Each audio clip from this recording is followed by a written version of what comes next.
So the talk I wanted to give just before Tim went on, because we were going a little over, and I promise this will be short.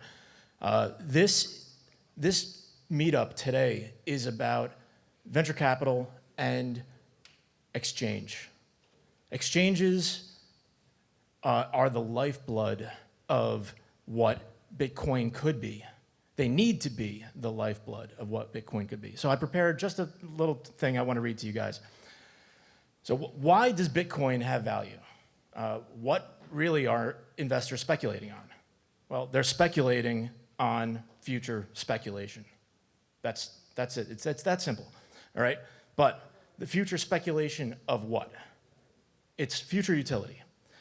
So if you look at the fundamentals, it boils down to the intersection of only two properties: censorship resistance and sound money.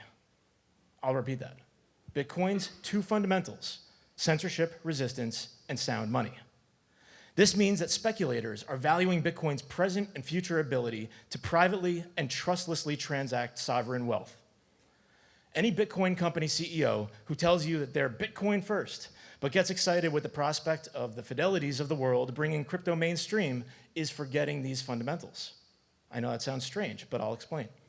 Most crypto companies that are custodians in the US who collect know your customer info, but then they have to work extra hard because it makes them not just honeypots for crypto thieves, but also honeypots for sensitive, personally identifiable financial data. You can say, but that's separate from the value of Bitcoin. But I posit that systematic and systemic vulnerabilities at the service layer can be just as detrimental to Bitcoin's value as a vulnerability in the core protocol itself, just as detrimental. So imagine some of your transactions natively leaked your identity without consent on the Bitcoin blockchain. Or imagine it allowed some stakeholders to block certain wallet addresses from placing valid transactions. Well, trust in this kind of network would break immediately, and we would see the price drop to the floor like a stinking turd. But our antiquated financial system allows this and operates this way. And we're improperly attempting to fit Bitcoin's square peg into a regulatory round hole. When we hear mainstream Bitcoin adoption, we don't think too clearly about that end game. We simply cheer on the large banks and the custodial exchanges and the regulation-friendly crypto services who announce that they've ushered in the next wave of retail investors. But let's for a second picture just what that end game really looks like. Let's imagine a world where regulated gatekeepers held the only access to crypto. If that were the case, these gatekeepers can shut down accounts at will.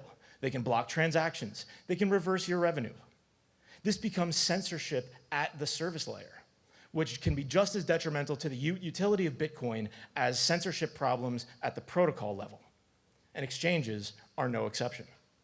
The long-held FATF travel rule that has been used by 36 countries to report customer identity information on any $3,000 transaction has now just been officially applied to crypto exchanges 1 or 2 months ago. But no conclusions on how to implement it technically.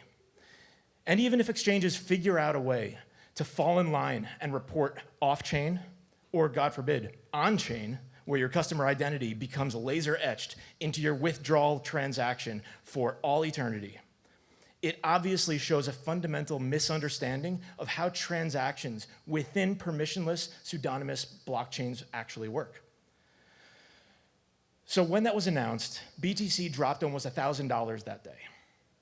We all know that markets react wildly to any geopolitical news involving Bitcoin because despite exchanges having been the biggest enabler of adoption by providing mechanisms of trade, exchanges are actually the most vulnerable link in our Bitcoin system. Not because they can and have lost billions of our funds to hackers and incompetence and shenanigans, but because they, as gatekeepers, succumb to the same banking regulatory scrutiny that leads to shutting down accounts, blocking transaction, and other censorship activity. This will slowly erode Bitcoin's universal utility and therefore undermines its monetary value. So why would we continue to go to a racetrack if the horses that we're betting on are all malnourished with broken legs? That's what Bitcoin would become. At that point, what is it that traders are even speculating on? But I'm not sure if venture capitalists see things this way. Hundreds of millions of dollars have been pumped into services like Bakkt, Tagomi, and others, and they'll prime the pump of adoption, and they'll reap a large reward for such a feat. But would it be short-lived?